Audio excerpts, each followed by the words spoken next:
Hello friends, welcome back.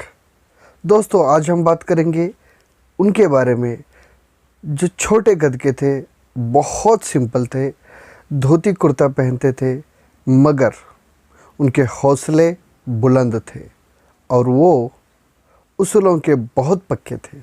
जी हाँ दोस्तों, आज हम बात करेंगे लाल बहादुर शास्त्री जी के बारे में।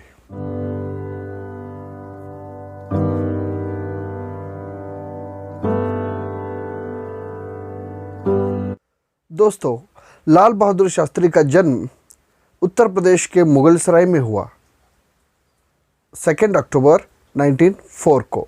उनके पिताजी का नाम था शरद प्रसाद श्रीवास्तव और माताजी राम दुलारी। सारे बच्चों का बचपन होता है, ऐसे लाल बहादुर शास्त्री का बचपन बिल्कुल भी नहीं था, क्योंकि दोस्तों इनके जन्म के लगभग 2 साल के भीतर इनके पिताजी का देहांत हुआ।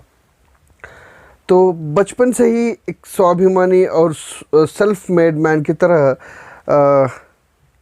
शास्त्री जी का जो है ग्रोथ हो गया। बचपन में एक बार ऐसा हुआ था कि इनके घर के पास में जो एक बगीचा था, आम की बगीचा, वहाँ पर इन्होंने बिना पूछे कुछ आम तोड़ लिए थे। तो माली ने उन्हें डांट कर ऐसा कहा था कि बिना पूछे कभी भी किसी से कुछ लेना नहीं। तो स्वाभिमानी शास्त्री जी ने एक निश्चय कर लिया कि कभी भी जीवन में किसी से कुछ मांगूंगा नहीं। इनकी लाइफ की एक बहुत ही रोचक घटना जो बहुत फेमस है। बचपन में जब शास्त्री जी को स्कूल जाना होता था तो उन्हें गंगा नदी को पार करके जाना था। साथ के बहुत सारे बच्चे बोट में चले जाते थे, पर शास्त्री जी अपने सारे यूनिफॉर्म सर पे बांध के रख के उसके ऊपर बुक्स को बांध कर फिर तैरते हुए गंगा पार कर स्कूल पहुंचते थे। जो बोटमैन था वो हमेशा बोला करता था कि तू आ जा भाई, मेरे बोट में बैठ और चल, मैं तुझे ड्रॉप करूँगा वहाँ वो साइड में। पर शास्त्री जी ने कभी भी उनसे मदद नहीं ली, क्योंकि उस मदद के बदले में उन्हें जो पैसे देने होते थे वो पैसे उनके पास नहीं रहते थे। और शास्त्री जी कभी नहीं चाहते थे कि मैं उसके हक मार में ही उनके पास इवन बुक्स तक खरीदने के लिए पैसे नहीं रहते थे। तो उनके जो हेडमास्टर थे किशोर मिश्रा जी, उन्होंने एक बार इंग्लिश का असाइनमेंट दिया था उनको लिखने के लिए एंड सेड कि कल आपका एग्ज़ाम होगा। फिर शास्त्री जी ने अपने दोस्त से वो जो बुक्स है वो बुक्स लेकर पूरी रात बैठ के सारा टेक्स्ट बुक कॉपी कर लेते हैं। फिर अगले दिन जब टेस्ट होता है तो टेस्ट में भी अव्वल आ जाते हैं।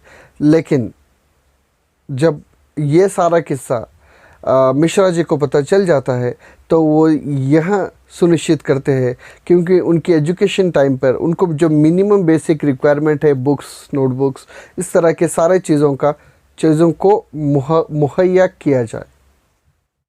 इतने सारे डिफ़िकल्टीज़ को फेस करके इन्होंने ऐसे तैसे अपने एजुकेशन को कंप्लीट किया। पढ़ाई में बहुत होशियार थे, स्कॉलर बच्चे थे, और ये सारे दौर से गुजर कर 1925 में उन्हें काशी विश्वविद्यालय से शास्त्री का उपाधि मिला। तभी से इन्होंने अपने नाम के आगे जो श्रीवास्तव उनका जो सरनेम था उसे हटवा कर शास्त्री ही रखा, क्योंकि वो नहीं चाहते थे कि कोई जाति सूचक जो नाम है वो उनके आगे रहे।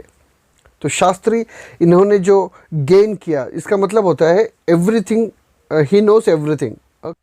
फ्रेंड्स, इनकी शादी जो है वो हो जाती है ललिता शास्त्री के साथ। Lalita Shastri is also very wonderful wife of a wonderful husband. तो क्या है, शी नोस एवरीथिंग, उन्हें पता होता है कि सिचुएशन कैसा है, हस्बैंड का थॉट कैसे है, हस्बैंड की जो प्रिंसिपल्स क्या है, और उन्हें फॉलो करना वो अपना आद्य कर्तव्य समझती थी। तो ललिता शास्त्री जो थी वो एकदम ऐसी लेडी थी जैसे कि मेड फॉर ईच अदर, दोनों भी।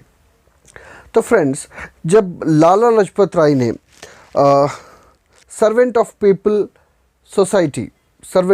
सोसाइटी का गठन किया, वो संगठन के द्वारा शास्त्री जी को लगभग 50 रुपये प्रति माह एक सैलरी के रूप में मिलती थी, क्योंकि शास्त्री जी भी उस संगठन के अहम एक फाउंडर मेंबर और साथ में एक जो फ्रंट लाइन लीडर थे।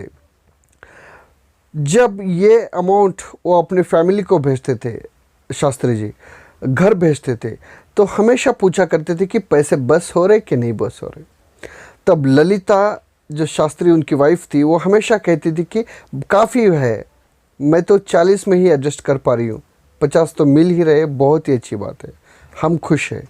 तो उनके दिल रखने के लिए जब ललिता इस तरह से बोल देती है, तो शास्त्री जी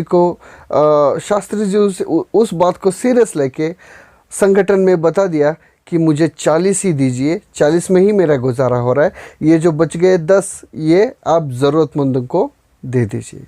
सर ये सारे चीज़ आज की पॉलिटिक्स में हम इमेजिन तक नहीं कर सकते। दोस्तों, शास्त्री जी बहुत ही ह्यूमरस किस्म के इंसान थे, ह्यूमरस नेचर के इंसान थे। तो एक बार ऐसे ही एक कांग्रेस मीटिंग हो गई, और जो लंच था उस वक्त नेहरू जी ने मजाक में ही वहाँ प्लेट से 2 समोसे उठाकर शास्त्री जी की जेब में डाल दिया और कहने लगे कि देखो देखो शास्त्री जी का पेट नहीं भरा। तो उन्होंने वो 2 समोसे लेकर जा रहे हैं। फिर शास्त्री जी वही मज़ाक के अंदाज में कहते हैं कि हाँ भाई, हम और नेहरू एक ही कार में जाएंगे और जाते जाते दोनों खाएंगे। स्वाभिमानी व्यक्तिमत्व थे शास्त्री जी। एक बार एक रिपोर्टर ने ऐसे ही पूछ लिया कि शास्त्री जी जनरल अयूब खान, जो कि पाकिस्तान के प्रेसिडेंट थे, इतने हट्टे कट्टे, इतने लंबे और ऊंचे कद के एक इंसान, उसके साथ आपकी बातचीत कैसी होती है? तो बड़े ही कॉन्फिडेंस के साथ शास्त्री जी ने कहा कि सिंपल बात है, मैं सर उठा के बात करता हूँ और अयूब सर झुका के बात करता है। एक बार रशिया के प्रेसिडेंट जब इंडिया आते हैं, तो वो अपने गिफ्ट में शास्त्री जी के लिए मखमली कोट लेकर आते हैं, और वो चाहते हैं कि ये कोट वो आज शाम उस दिन की शाम की मीटिंग में पहने। लेकिन शास्त्री जी ठहरे बहुत ही सिंपल आदमी, तो वो अपने रेगुलर कॉस्ट्यूम में जो कुर्ता और धोती वो पहनते थे हमेशा, वो उसी में उस दिन की शाम की मीटिंग में पहुँचे। जब रशिया के प्रेसिडेंट ने पूछा, आपने मैंने जो आपको गिफ्ट किया था वो कोट आपने मुझे वो पहन के नहीं आए। तो फिर शास्त्री जी कहते हैं कि मैं तो प्रधानमंत्री हूँ भारत का, मुझे सारे तरह की फैसिलिटीज़ है, आई हैव एवरीथिंग, बट मेरे जो ड्राइवर है वो गरीब है, ठंडी में वो ठंड के मारे सिसक रहा है, तो मैंने जो आपका जो गिफ्ट है वो उसे दे दिया। तो रशिया की प्रेसिडेंट एकदम भावुक होकर कहे बैठे कि ऐसे अगर प्रधानमंत्री हर देश में मिलते हैं तो डेफिनेटली देश को एक बहुत ही ब्राइट फ्यूचर मिलेगा। बच्चों की बहुत फोर्स करने पर शास्त्री जी एक कार खरीदने के सोचते हैं, और वो कार भी उन्होंने लोन पे लिया था। लोन का प्राइस था 12,000, फिएट कार था। और यहाँ पता चलता है कि जब उनकी डेथ हुई तब भी लोन कंप्लीटली पेड नहीं हुआ था। फिर बाद में जब उनके डेथ के बाद जब इंदिरा पोजीशन पे आई, तो she took initiative to clear of his loans and to provide a wonderful house for their family. ये चीज़ है ना, इनकी सिंप्लिसिटी और एक ईमानदारी को दर्शाती है। शास्त्री जी वाकई में एक महान व्यक्ति थे। शास्त्री जी गांधीवादी थे। एक बार पंजाब के सीएम प्रताप सिंह कैरोन धरने पे बैठ गए, सत्याग्रह पे बैठ गए। जब शास्त्री जी वहाँ पर पहुँचे तो वहाँ कुछ लोग कहने लगे कि डोंट वरी सर, हम इन्हें मैनेज कर लेंगे, हम इनका जो सत्याग्रह है इसे कुचल देंगे। तो इमीडिएटली भड़के हुए शास्त्री जी ने कहा कि क्या गांधी जी की देश में खड़े होकर तुम इस तरह से बात करते हो? सत्याग्रह करना किसी चीज़ के लिए धरना देना ये उनकी अधिकार है, तो उसे कुचलने की ज़रूरत नहीं है। तो हमेशा उनका एक फेमस कोट रहा है, वो हमेशा कहते थे किसी को भी समझाने के लिए उनका एक ही पॉइंट रहता था कि वो बोलते थे, क्या आप मेरे साथ थोड़ी देर तक चलना पसंद करोगे? और जो भी इंसान उनके साथ थोड़ी देर के लिए चला, वो बिल्कुल भी शास्त्री जी की बातों के अधीन रहा, वो कभी भी उन्हें नकार नहीं कर सकता था। बिल्कुल सही बात है, सत्य को कौन विरोध कर सकता है। शास्त्री जी के कुछ डेवलपमेंट्स पे ध्यान देते हैं। Friends, he is the prime minister who brought white revolution, सफ़ेद क्रांति। ग्रीन क्रांति तो ऑलरेडी चल ही रहा था, हरित क्रांति जिसे हम कहते हैं, उसके साथ में उसको जोड़कर उन्होंने वाइट रेवोल्यूशन ऐसे नामक एक क्रांति को डेवलप किया। उसके चलते गुजरात की अमूल फैक्ट्री से उनका कॉन्ट्रैक्ट हुआ। वहीं सर पूरा देश में हर एक तबके में मिल्क प्रोडक्शन बढ़ा। तो उसके साथ में किसानों को इस तरह ये सारे चीज़ों से बहुत सारा मदद मिला। और friends, when he was transport minister, तो उन्होंने उस वक्त पहली बार देश में महिला कंडक्टर की नियुक्ति शास्त्री जी ने ही करवाई। और जब वो दूसरे पोर्टफोलियो संभाल रहे थे, उस वक्त उन्होंने यह कानून लाया कि बौछार जो भीड़ को कंट्रोल करने के लिए लाठी चार्ज के पहले जो पानी के बौछार करवाने का जो नियम था, शास्त्री जी ने लेकर आए। दोस्तों, अब आते हैं शास्त्री जी की जीवन का सबसे बड़ा और महत्वपूर्ण घट्ट पर। दोस्तों, 1965 में पाकिस्तान ने इंडिया पर हमला कर दिया, युद्ध की घोषणा किया। जम्मू एंड कश्मीर की लगभग 75 स्क्वायर माइल्स पर उसका कब्ज़ा हो गया। एक्चुअली 1962 में इंडिया चाइना से हार गया था, तो इसी चीज़ के फ़ायदा उठाते हुए पाकिस्तान ने इंडिया पर अटैक कर दिया।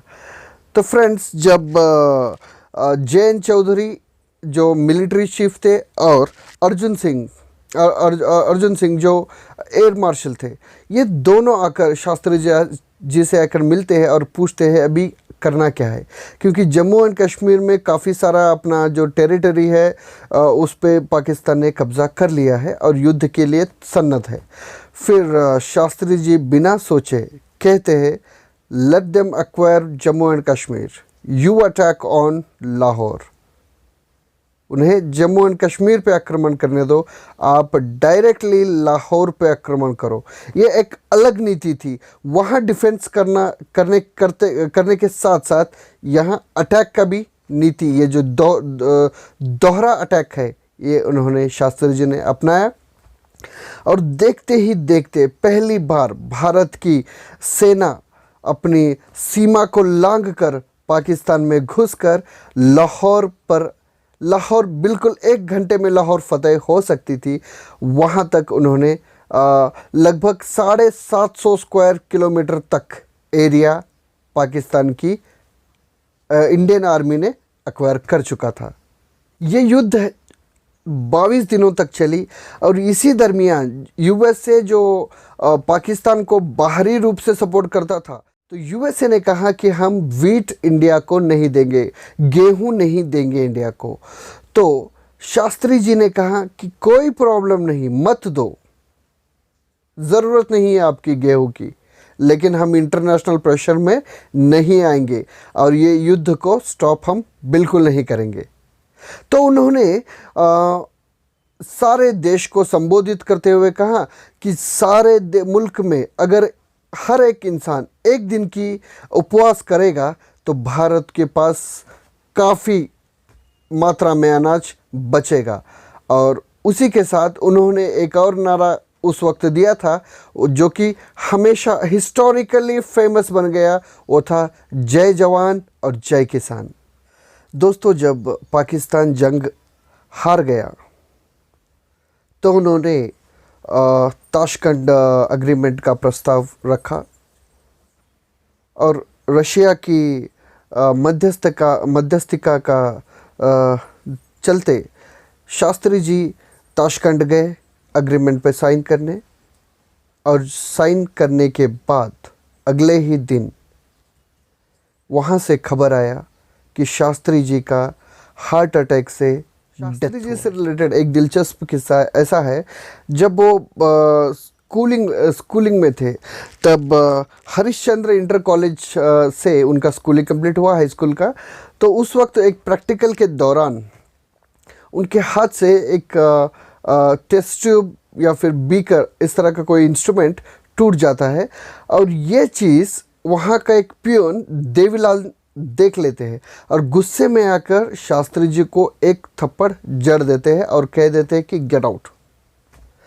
जब रेलवे मिनिस्टर बने शास्त्री जी आगे चल के एक सभा में, जनसभा में मंच पर खड़े होके जब भाषण कर रहे होते हैं तो नीचे देवीलाल, वही देवीलाल जिसने थप्पड़ मारा था, वहाँ उन्हें देखकर छुपने की कोशिश करता है, लेकिन शास्त्री जी उन्हें देखकर ऊपर मंच पर बुलाते हैं।